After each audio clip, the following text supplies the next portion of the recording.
The title of this video is a question. That question is, does the film director Quentin Tarantino corrupt his audience? Yet this is a question that Quentin Tarantino himself has already answered. In his own book, Tarantino stated, "It takes a magnificent filmmaker to thoroughly corrupt an audience." It is very clear that Quentin Tarantino believes that the best filmmakers can take their audience and captivate them into following characters that are morally corrupt.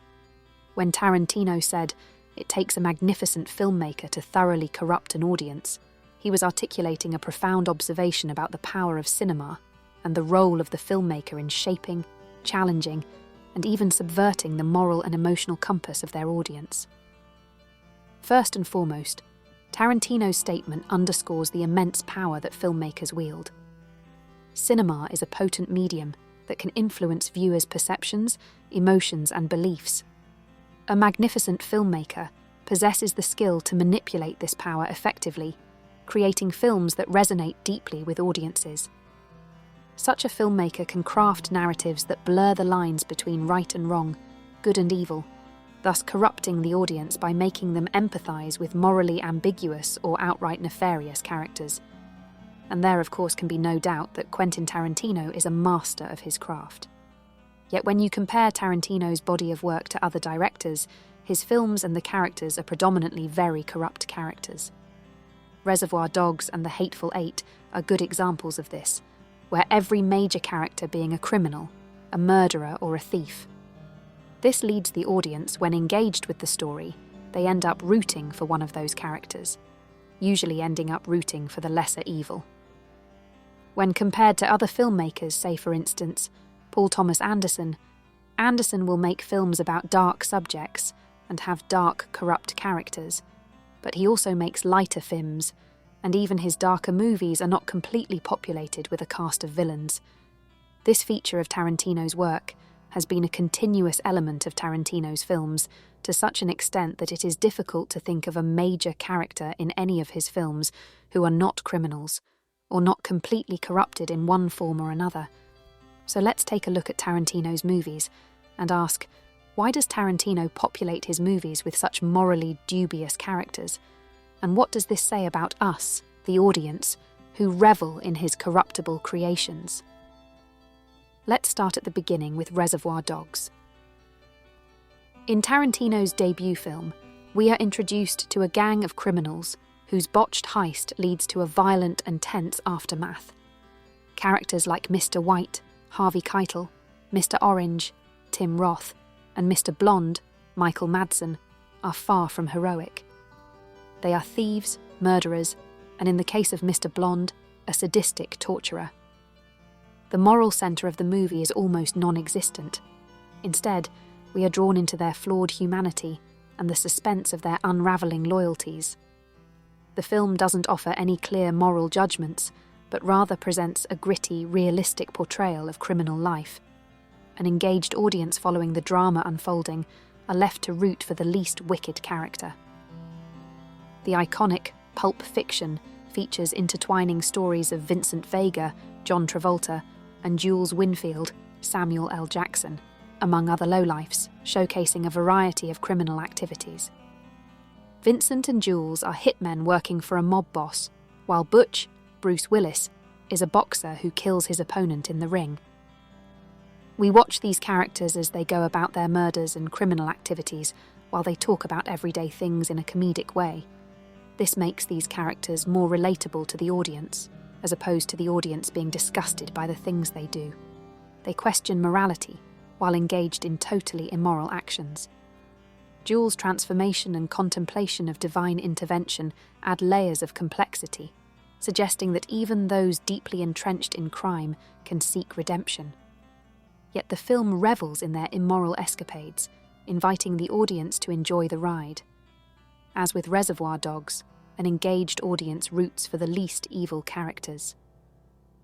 Jackie Brown, Pam Grier, is a flight attendant caught smuggling money for a gunrunner. Though arguably more sympathetic than other Tarantino protagonists, she is still engaged in illegal activities. Her cunning and resourcefulness make her an appealing character, but her actions are driven by self-preservation rather than a moral compass. This film, adapted from Elmore Leonard's novel, explores themes of loyalty and betrayal, but it doesn't shy away from the murky ethics of its characters. Kill Bill 2003-2004. The bride, Uma Thurman, also known as Beatrix Kiddo, a former assassin-murderer, embarks on a roaring rampage of revenge against her former assassin squad and their leader, Bill. Her quest is compelling not because she is inherently good, but because her path of vengeance is executed with visceral artistry.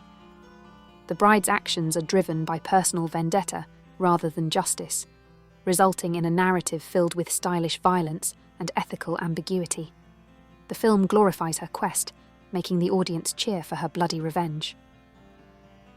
Inglourious Basterds, 2009. This film features a group of Jewish soldiers, led by Lieutenant Aldo Raine, Brad Pitt, on a brutal campaign against Nazis in occupied France. Their methods are ruthless, blurring the lines between heroism and barbarism. Shosanna Dreyfus, Melanie Laurent, also seeks revenge for her family's murder, culminating in a fiery climax that leaves few unscathed. While their actions are justified by their enemies, they operate outside traditional moral boundaries.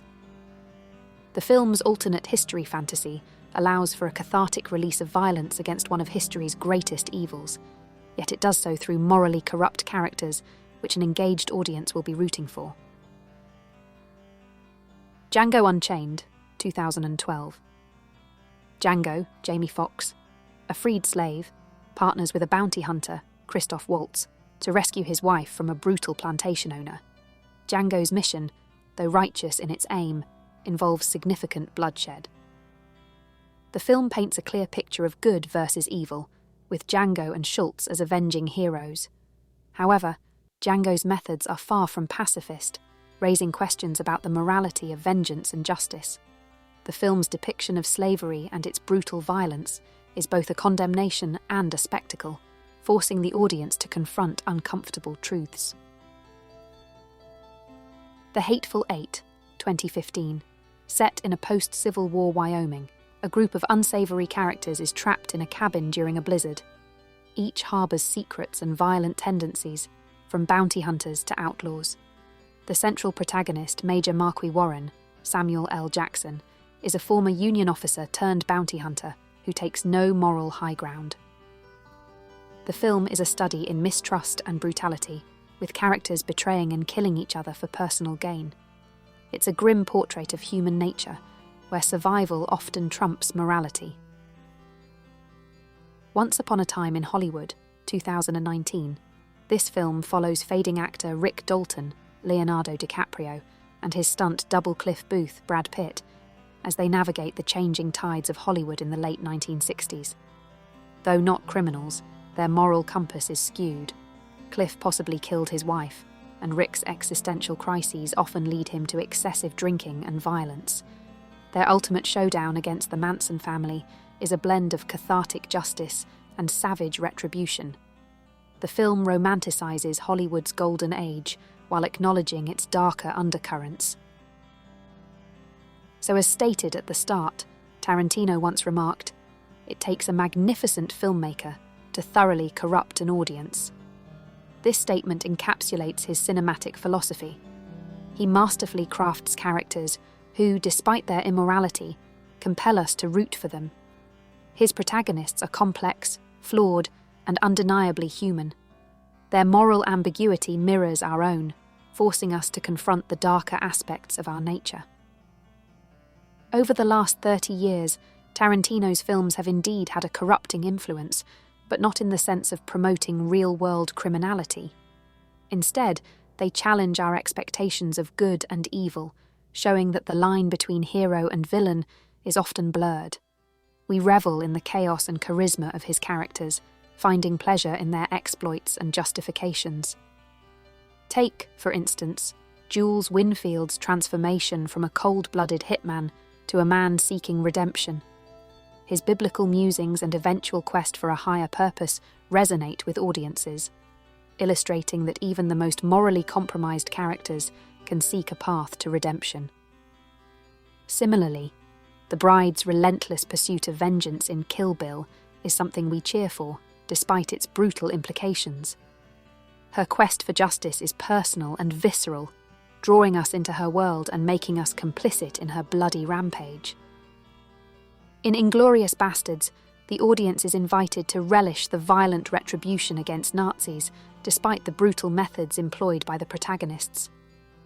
The film's cathartic violence is both shocking and satisfying, forcing us to grapple with our own desire for vengeance against historical atrocities. The same can be said for Django Unchained, where Django's quest for freedom and revenge is depicted with unflinching brutality. The film's depiction of slavery and its violent retribution make us question the ethics of justice and revenge. Tarantino's characters resonate with us because they embody the struggle between darkness and light that exists within us all. His films do not offer easy answers or clear moral guidance. Instead, they present a world where ethics are complex and multifaceted. We are drawn to his characters' humanity, their flaws, and their moments of introspection amidst the chaos. Tarantino's notion of corruption speaks to the emotional and psychological impact that a filmmaker can have on their audience. Great filmmakers have the ability to evoke a wide range of emotions, from joy and excitement to fear and revulsion. By immersing viewers in intense, often unsettling experiences, these filmmakers leave a lasting impression that can alter the audience's emotional landscape. Tarantino's use of graphic violence and dark humour, for example, often elicits strong reactions, leaving viewers both entertained and disturbed. This emotional manipulation is a testament to the filmmaker's ability to corrupt, in the sense of deeply affecting the audience's psyche. Innovation and subversion are also key elements in this context. A filmmaker who seeks to corrupt must be willing to break away from conventional storytelling techniques and genre tropes. Tarantino's non-linear narratives, eclectic soundtracks, and stylized violence are prime examples of how he subverts traditional cinematic norms. By doing so, he not only captivates his audience but also challenges their expectations and preconceived notions about film. This subversive approach can be seen as a form of artistic corruption, as it disrupts the established order and encourages viewers to see the world through a different lens. So, in conclusion, Quentin Tarantino's films are a celebration of moral ambiguity, where protagonists are as corruptible as they are captivating. Through his masterful storytelling and complex characters, Tarantino challenges us to question our own moral boundaries, leaving us entertained, enthralled, and just a little bit corrupted. His films do not merely depict crime and violence.